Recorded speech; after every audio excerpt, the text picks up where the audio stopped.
Welcome. Yeah, my name's Matt. People call me Hunty. Inspired by the previous Bang Bang post with that deadhead with clipboard, he couldn't say 13 properly. I just thought I'd make a video instead of actually typing up a post, which is probably a little bit easier. All of these just thoughts, opinions, what I think and what I'll be doing on the punt this weekend with sports. I'll leave the racing to you boys, because you know what you're talking about. I don't know shit. Yeah. Right off the bat, obviously big weekend in the AFL, prelim weekend. Sadly, there's not a great deal of value going on this weekend, I wouldn't think, unless you're playing Lions or anything more slightly, odd. Collingwood will win, Geelong will win. That's disappointing. About $1.20 each. In the first game, Collingwood game, I'll probably be backing the under 186.5, mainly because finals generally tight contests. The styles of both sides lend to, well, the final style anyway. Collingwood usually obliterating teams mid-season and haven't really been scoring that highly lately. But the styles of both sides lends to tight defensive sort of games.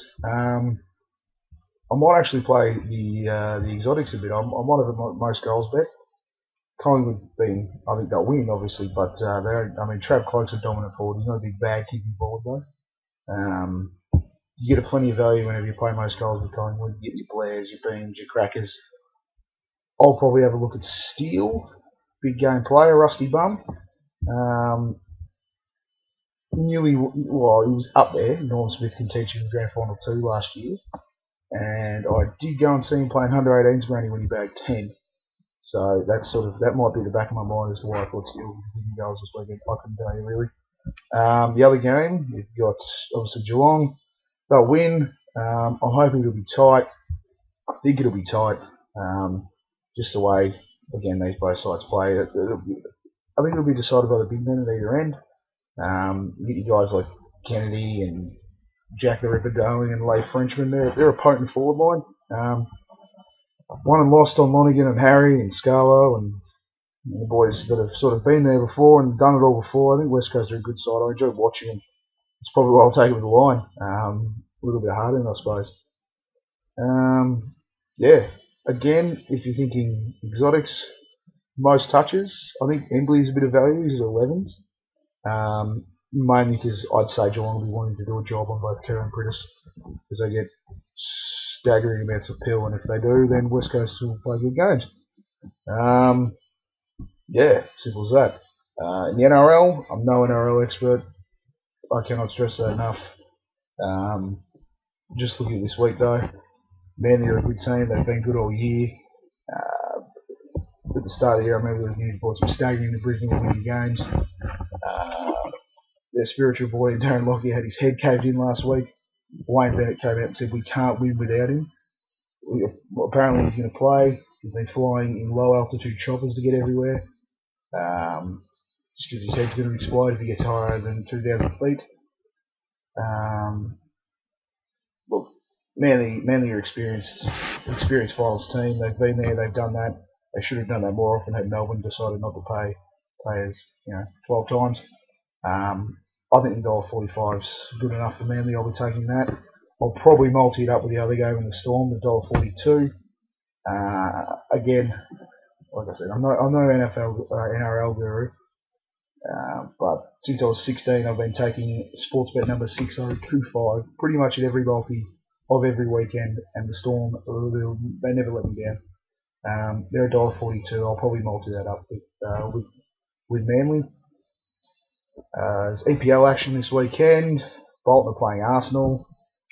Despite their terrible start of the season, I will probably be backing the Gunners. Scoring goals hasn't been their issue. They're just leaking like a sieve at the back. Bolton won't pose much of a threat. Their main strike weapon has been in pretty good form early in the year, with Klasnic, who both likes to score goals and has a penchant for 14-year-old girls. He got shown red last time out, so you got to query him offensively. I'll be backing Arsenal in this. I think they'll probably win 1-0, 2-0.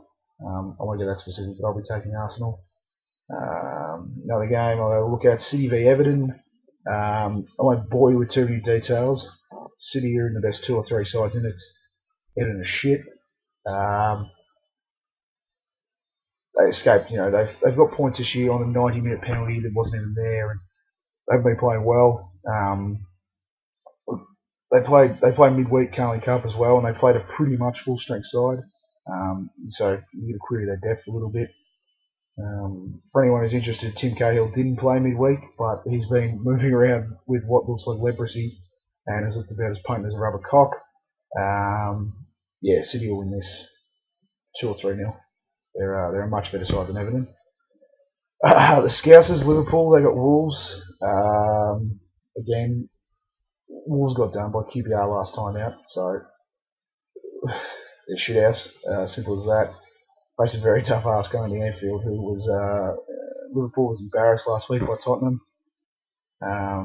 Again, anyone who's interested, Steven Gerrard played 15 minutes with midweek, so he might get a bench spot on the weekend as well. Might come on for a bit. A game I would like to make mention of is Man U Stoke. It's at Stoke.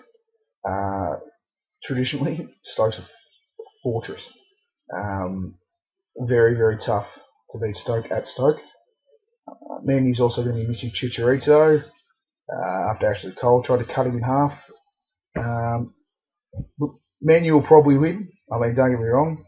They could even pants him, but they'll probably win. But I'm just saying, you have been warned. I won't be touching this game.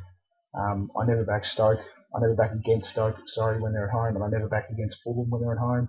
Both grounds are they're too hard to get wins. They find draws from anywhere. Again, this could be 0-0, 1-0 Man U or 1-1 Stoke Man U. So, like I said, I'll be staying away. So pretty much all I'll be doing for the EPL, I'll just multi up Arsenal, City, Liverpool. Too easy. Bang bang. Thanks for coming. NFL, I thought I'd get in early before Geordie gives us his locks of the week. They both get pantsed. There's 2 I really like after having a look this week. I like the Jets against Oakland. Oakland's entire offense is based on the run. Darren McFadden's their superstar running back. He's a fair Jet. Jets are a too good all-round unit. I saw Oakland. They're undisciplined. They're starting fights. They're just giving away the most penalties so far this season. Look, minus 3.5 for the Jets, who are a better side. They won. They pants. They won like 32-3 last week out. I can't remember who they played. That's $2 to centre bet. Minus 3.5. They'll cover that. No problem. I like the Cheeseheads. I like Green Bay this week against the Bears. Bears have given up 11 sacks in 2 games, which is putrid. If you're not an NFL fan, 2 games too many. So their offensive line is disgusting. Look, comfortably the worst in the NFL at the moment. And the Packers probably have one of the best pass defenses in the NFL, so that's just a no-brainer of a matchup. Clay Matthews will be busting through that line and doing some seriously dirty things to Jay Cutler come Sunday. What else do I bet on? Baseball, at the moment, hold your powder. All through last week, I've been getting burned by teams that are just, as the season, it's winding down now, the regular season, and teams are just, they're staggering, or they're resting players, or they're hitting form slumps, or like Boston have hit a wall and they just can't win enough games to seem to fall into the playoffs. Philly don't care anymore because they clinched it ages ago. Yankees clinched it yesterday, so they'll probably start losing random games where they're resting people. I mean, don't get me wrong, you still want to be paying attention because teams will be trying to work out what their pitching lineup's going to look like and how their rotation's going to work come playoff time. But I'm not touching it until the postseason starts. FYI, I think if the Angels can scrape in, they'll rattle some cages. Jared Weaver and what's the other guy's name? He's got long hair. He's a hippie. That's not Winston. I can't remember his name. Very, very good pitchers. They will, if they scrape in, I can see them doing some damage. Pretty much a wrap up. Quick recap. Back to Pies under 186.5. West Coast are going to cover the line. Manly will win. Storm will win. Arsenal will win. City will win. Liverpool will win. Don't touch Man U.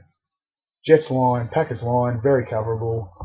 Just watch the NLB for now. I'll put anything sort of else in the description. Feel free to comment. Bingo, bongo, bang, bang, boys. Oh, you may know some doing this from a bed. This is not a scarf. It's a blanket. My favourite blanket. Enjoy the day. Happy punting.